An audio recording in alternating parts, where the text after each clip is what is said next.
इस वीडियो में हम लोग देखेंगे क्लास 8वीं हिंदी पाठ 4 बाल गोविंद भगत के सभी प्रश्न उत्तर को। चलिए इस वीडियो को शुरू करते हैं। यहाँ पे प्रश्न अभ्यास दिया गया है पाठ से। क्वेश्चन नंबर 1, बाल गोविंद भगत गृहस्थी थे फिर भी उन्हें साधु क्यों कहा जाता था? इसका उत्तर में हम लोग एक कॉपी पे नोट कर लेते हैं, इसके बाद समझाने का प्रयास करते हैं। लिखेंगे कि बाल गोविंद भगत के बेटा और पतोहू गृहस्थी थे। बाल गोविंद भगत का आचरण साधु जैसा था। साधु के नियमों का पालन करने से कोई साधु नहीं होता है। बालों को जटाजूट बढ़ा लेने से कोई साधु नहीं होता है। साधु का अर्थ होता है आत्मा का शुद्धिकरण। बाल गोविंद भगत कर्मनिष्ठ थे, अतः आत्मा का ज्ञान होने के कारण ही उन्हें साधु कहा गया है। क्वेश्चन नंबर 2, भगत ने अपने बेटे के मृत्यु पर अपनी भावनाएं किस तरह व्यक्त की? इसका उत्तर में हम लोग लिखेंगे कि बाल गोविंद भगत अपने बेटे के मृत्यु पर रोए नहीं बल्कि गा रहे थे, और वह रोने के बदले उत्सव मनाने को कहते हैं कि आत्मा परमात्मा के पास चली गई। वह अपनी पतोहू से कहते हैं कि आत्मा परमात्मा के पास चली गई। क्वेश्चन नंबर 3 को देखेंगे हम लोग। क्वेश्चन नंबर 3, पुत्र वधू द्वारा पुत्र की मुख अग्नि दिलवाना भगत के व्यक्तित्व की किस विशेषता को दर्शाता है? इसका उत्तर में हम लोग लिखेंगे शादी के बाद पति पर पत्नी का अधिक अधिकार होता है। पत्नी का पति के प्रति अधिक संवेदना होता है। दोनों एक दूसरे के पूरक होते हैं। बाल गोविंद भगत पत्नी का अधिकार बड़ा मानते थे, जो उनके अच्छे विचारधारा एवं उनके महानता को दर्शाता है। इस प्रकार हम लोगों ने पाठ से सभी प्रश्न उत्तर को देख लिए। अब देखेंगे पाठ से आगे। यहाँ पे एक अनुच्छेद क्वेश्चन नंबर 4 में दिया गया कि निम्न अनुच्छेद के आधार पर आगे दिए गए प्रश्नों के उत्तर दीजिए।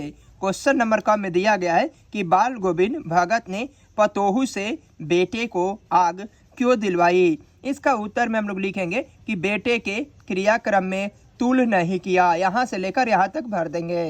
क्वेश्चन नंबर ख, पतोहू बाल गोविंद भगत को छोड़कर जाना क्यों नहीं चाहती थी?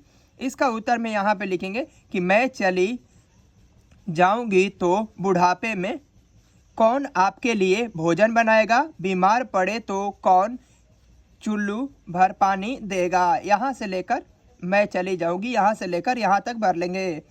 क्वेश्चन नंबर ग, पतोहू के रोने पर भी भगत का निर्णय क्यों नहीं बदला? इसका उत्तर में हम लोग यहाँ से भगत का निर्णय अटल था, यहाँ से लेकर यहाँ तक भर लेंगे। क्वेश्चन नंबर घ, बाल गोविंद भगत ने आखिरी दलील क्या थी? इसका उत्तर में हम लोग यहाँ से लेकर तू जा नहीं तो मैं ही इस घर को छोड़कर चल दूंगा, यहाँ से लेकर यहाँ तक, यहाँ से लेकर यहाँ तक भर लेंगे। क्वेश्चन नंबर अंगा, चुल्लू भर पानी का अर्थ बताइए। इसका सही उत्तर हो जाएगा थोड़ा पानी। चुल्लू भर पानी का अर्थ होता है थोड़ा पानी। अब पाठ से आगे। क्वेश्चन नंबर 1, धर्म का मर्म आचरण में है, अनुष्ठान में नहीं, स्पष्ट कीजिए। इसका उत्तर में हम लोग लिखेंगे बाल गोविंद भगत साधु थे, लेकिन उनका वेशभूषा साधु जैसा नहीं था। आचरण की पवित्रता एवं दिनचर्या से वे साधु थे। गृहस्थी होकर भी साधु जैसा आचरण ही धर्म का मर्म है, न कि साधु जैसा आडंबर करके। क्वेश्चन नंबर 2, बाल गोविंद भगत कबीर को साहब मानते थे, इसके क्या क्या कारण हो सकते हैं? इसका उत्तर में हम लोग लिखेंगे बाल गोविंद भगत कबीर पंथी हो गए। वे कबीर के पद से अधिक प्रभावित होंगे। भगत जी आडंबर से दूर रहकर मानव सेवा में विश्वास रखते थे।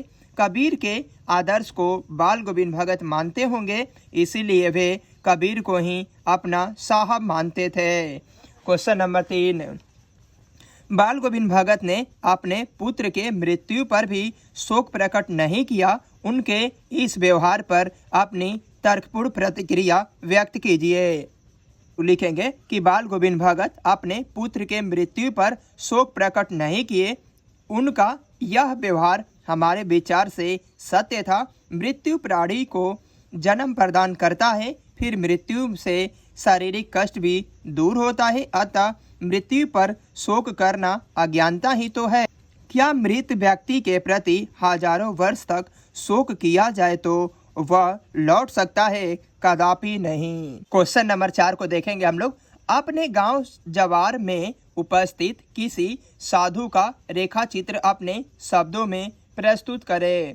इसका उत्तर में हम लोग लिखेंगे कि हमारे गांव में एक साधु रहते हैं, बिल्कुल साधु रूप, स्वभाव, आचार विचार सब साधु। सुना गया कि कुछ साल पूर्व, संभवतः 40-50 वर्ष पूर्व, हमारे गांव में आकर एक मंदिर में डेरा डाला। लोग उन्हें साधु बाबा कहकर सम्मान देते हैं। साधु बाबा को हमने कभी गुस्सा होते नहीं देखे थे। हंसते हुए सारी समस्याओं का निदान कर लेते थे। किसी के घर में कलह झगड़ा झंझट हो, साधु बाबा तुरंत सुलझा देते थे। भोजन के लिए किसी से याचना नहीं करते थे। गांव के लोग उनके भोजन के लिए स्वयं प्रबंध कर देते थे। प्रातः सुबह 5 बजे जग कर पूजा करते थे और इसके बाद गांव में गली गली में जाकर गीत गाते हुए गुजरते थे। Question number 1, question number 2, question number 3 और क्वेश्चन नंबर 4 को देख लिए हैं। अब देखेंगे हम लोग क्वेश्चन नंबर 5 को। अब सारा संसार निस्त व्यवस्था में सोया है, बाल गोविंद भगत का संगीत जगा रहा है, व्याख्या कीजिए। इसका उत्तर में हम लोग लिखेंगे, प्रस्तुत पाठ्य पुस्तक किसलय भाग 3 के बाल गोविंद भगत पाठ से संकलित है। इस पाठ के लेखक रामवृक्ष बेनीपुरी जी हैं। यह पाठ एक रेखा चित्र है। बाल गोविंद भगत की संगीत साधना गर्मी हो या वर्षा सदैव चलता ही रहता है। भादों की रात में भी चाहे वर्षा होती रहे या बिजली की करकराहट रहे, आधी रात में उनका गाना सभी को चौंका देता था। क्वेश्चन नंबर 6 को, रूढ़िवादी से हमें किस प्रकार निपटना चाहिए?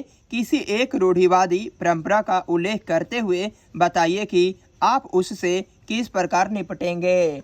इसका उत्तर में हम लोग लिखेंगे, रूढ़िवादी हमारे समाज के लिए अभिशाप है। इससे निपटने के लिए हमें दृढ़ संकल्प होनी चाहिए। सारा समाज रूढ़िवादी से संक्रमित है, जिसके कारण समाज के लोगों का जीवन कठिनाइयों से भर जाता है। उदाहरण के लिए, किसी के मरने पर खूब भोज करना हमारे विचार से उचित नहीं था। कोई गरीब का बाप मर जाता है तो उसे गांव के लोग विवश कर देते हैं भोजन देने के लिए। परिणाम स्वरूप निर्धन व्यक्ति को कर्ज लेकर भोज करते हैं। फिर वे इस चंगुल से निकलने के लिए हजारों वर्ष लग जाता है। क्या जरूरत थी कर्ज लेने की? हम अपने गांव में होने वाली रूढ़िवादी से होने वाली नुकसान का ज्ञान कराकर लोगों को रूढ़िवादी से दूर करने का प्रयास करेंगे। क्वेश्चन नंबर 6 को भी देख लिए है। अब देखेंगे, यहाँ पे दिया गया है कि इन्हें भी जानिए। योजक चिन्ह, यहाँ पे योजक चिन्ह इस तरह रहता है।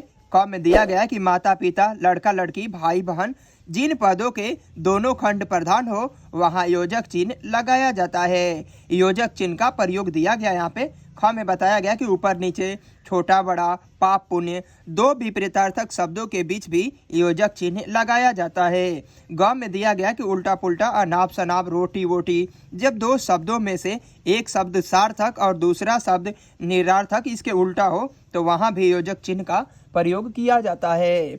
यहाँ पे भी दिया गया है कुछ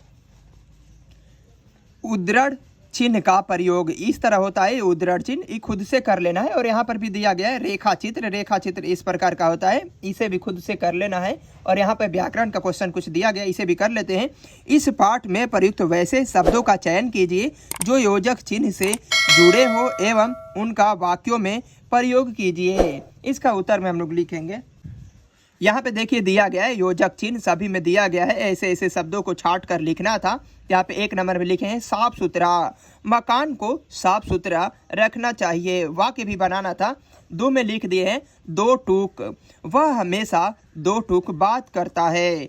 कभी कभी बाल गोविंद भगत गाते गाते कभी कभी नाच उठते थे। ग में दिया गया गंगा स्नान, गंगा स्नान से पुण्य होता है। और यहाँ पे दिया गया 5 नंबर टर टर, मेढक की आवाज वर्षा ऋतु में टर टर सुनाई पड़ती है। व्याकरण का क्वेश्चन नंबर 1 को देख लिए। अब देखेंगे क्वेश्चन नंबर 2 को।